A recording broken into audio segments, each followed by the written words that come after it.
और ना मुझे लगता है किसी की अब ख्वाहिश रही है कि इमरान खान बाहर आए। तो कंफ्यूज तो मैंने इस सूरत में कहा था कि ये लीडरशिप ही कंफ्यूज है, तो उनको ये समझ नहीं आ रहा कि उन्होंने करना क्या है।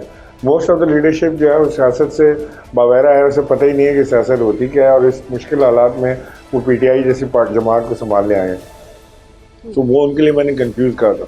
और वो लोग जो मज़े कर रहे हैं और जो कमेटियों में बैठे हुए हैं, असेंबलियों में मज़े कर रहे हैं, सारा कुछ हंकी डोरी चल रहा है, वो ज़ाहिर है कन्फ्यूजन तो उनके लिए बहुत छोटा लफ्ज़ है, शायद कोई बहुत बड़ा लफ्ज़ इस्तेमाल करना चाहिए मुझे, लेकिन बहरहाल हमने एक साथ काम किया है ज़िंदगी पर, हमने देखा है एक दूसरे को।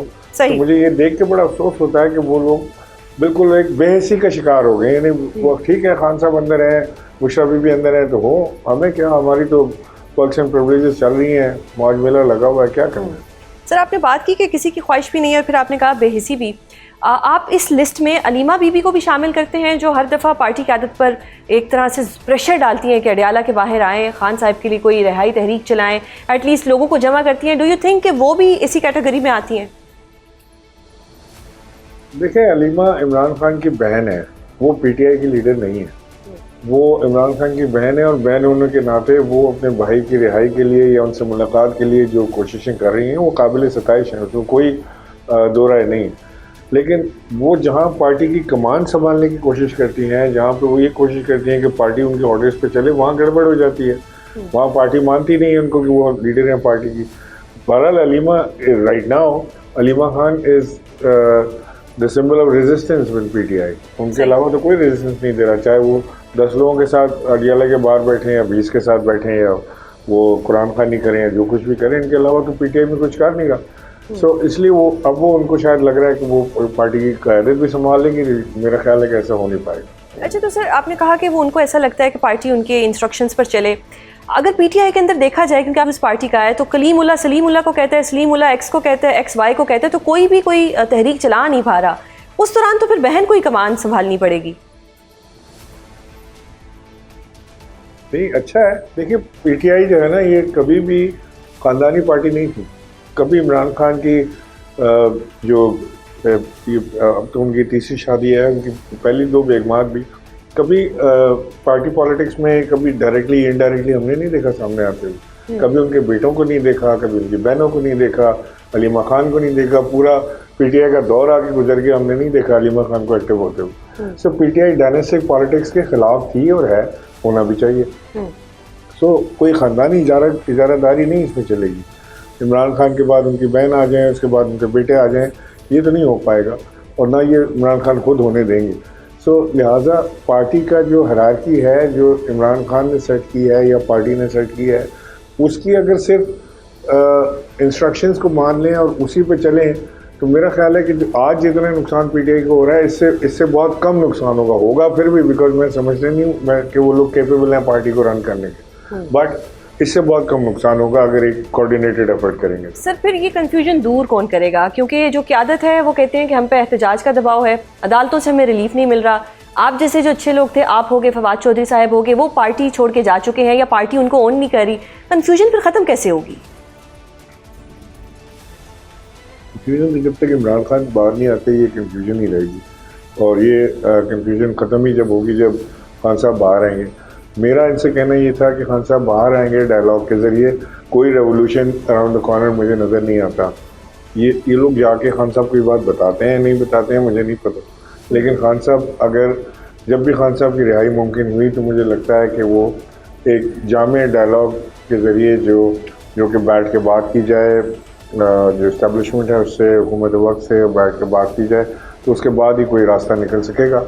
उसके अलावा तो मुझे कोई रास्ता नज़र नहीं आ रहा, ना मुझे कोई रेवोल्यूशन नज़र आ रहा है, ना उनकी पार्टी के जो लोग हैं वो इस तैयारी में इसकी कोई तैयारी करते हुए नज़र आ रहे हैं कि जी कोई रेवोल्यूशन वो ला रहे हैं या कोई बड़ी आवाम इकट्ठा करेंगे या कोई प्रेशर डालेंगे गवर्नमेंट पे।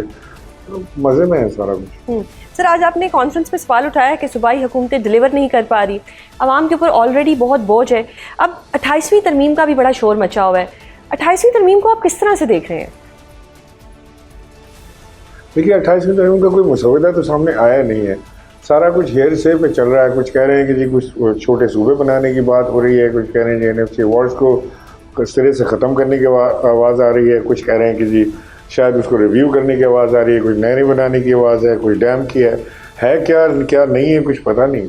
सो उसकी मुखालफत या उसकी हिमायत जब तक नहीं की जा सकती जब तक उसका मसौदा सामने ना आए।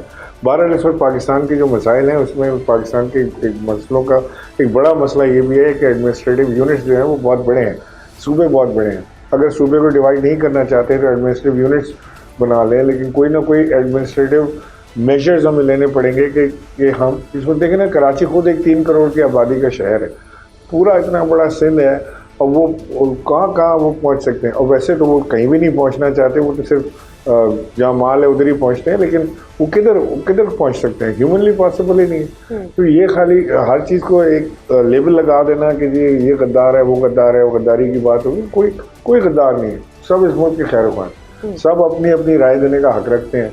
तो अगर कोई ऐसी बात है कि जो हम बैठ के डिस्कस कर सकते हैं, जिससे हम समझते हैं कि हल निकल सकता है, तो वो निकलना चाहिए, क्योंकि अब थक गए हैं लोग। अब आप देखें पूरा पाकिस्तान आप देख लें और सिंध एक तरफ देख लें आप, और कभी हमें बताते हैं कि सिंध पेरिस बन गया, कभी बताते हैं कि ये जिनेवा बन गया, कभी क्या बन जाता है, कभी जर्मनी से लोग इलाज कराने आ रहे होते हैं। मुझे तो कोई चीज़ ऐसी नजर नहीं आती। ये जो चीज़ें आप हाईलाइट कर रहे हैं इतनी ख़राब है कराची के अंदर। जी, ये ऑपोजिशन का काम होता है हाईलाइट करना। आपको क्या लगता है कि ऑपोजिशन में जो तकसीम है और ऑपोजिशन कहाँ पे नाकाम हुई है इन चीज़ों को हाईलाइट करने में और हुकूमत पर दबाव डालने में? अलमिया ये है जी कि ऑपोजिशन है ही नहीं सिरे से, देयर इज़ नो ऑपोजिशन। किधर है ऑपोजिशन? बटी हुई है टुकड़ों में, तितर बितर हुई है। ये तो हम बात कर रहे थे, मौलाना फजल रहमान से भी हमारी 2 घंटे की मीटिंग हुई, आज पीर पगाड़ा साहब से भी मीटिंग हुई, और कॉन्फ्रेंस में भी हमने ये बात रखी कि ऑपोजिशन को इकट्ठा होकर बैठ के कोई एजेंडा बनाना चाहिए पाकिस्तान के वे फॉरवर्ड का, कोई सलूशन देना चाहिए कि कैसे हम इसको करेंगे। देखिए नारेबाजी और लड़बाजी बहुत होगी, अभी हमारे पास कोई वे फॉरवर्ड का सलूशन है। जिससे बात करो वो ये बताता है जी ये हो गया, वो हो गया, फलां हो गया। ठीक, हम समझ रहे हैं कि डीजल और पेट्रोल की कीमतों में बेइंतहा इजाफा किया हुकूमत ने, जो पूरे रीजन में सबसे ज़्यादा है, ठीक है ना। इन्होंने बेरोज़गारी में इजाफा किया, इन्होंने कर्जे इन्होंने इतने लिए जो पिछले आज तक किसी वज़ीर आज़म ने इतने कर्जे नहीं लिए जो इस दौर में इन्होंने ले लिए। तो उतारेगा कौन? सो लिहाजा हमें एक वे फॉरवर्ड, ब्लेम गेम ख़त्म करके एक वे फॉरवर्ड निकालना है। उस वे फॉरवर्ड के लिए तमाम अपोजिशन को साथ बैठना है, और वो अपोजिशन कोई भी लीड करे, मौलाना फजल रहमान करें, पीर पगाड़ा करें, या जो भी जिस पर भी ये लोग राज़ी होते हैं वो लीड करें, और एक रिजॉल्व बनाएं, एक सोल्यूशन बनाएं, और फिर बैठ के इस्टेब्लिशमेंट के साथ अब बात करें कि जी ये हमारे नज़दीक ये सोल्यूशन है पाकिस्तान को आगे लेके जाने का। और सबसे अच्छा सोल्यूशन जो मैं समझ रहा हूँ आज तक जो हम पेश कर रहे हैं वो एक नेशनल कौमी गवर्नमेंट का क़याम है, जिसमें तमाम जमातें हिस्सेदार हों, जिसके अंदर फिर वो बैठ के जो मुश्किल फ़ैसले हैं जो कि इलेक्टेड गवर्नमेंट्स नहीं कर पाती हैं, डैमों का, छोटे सूबों का, NFC अवार्ड्स का, वो सारे फैसले उसमें बैठ के करें और सब ऑन बोर्ड हों उसके ऊपर, ताकि किसी के ऊपर ब्लेम ना आए कि इन्होंने ये काम किया था, हम इसके ख़िलाफ़ थे, ऐसा ना हो।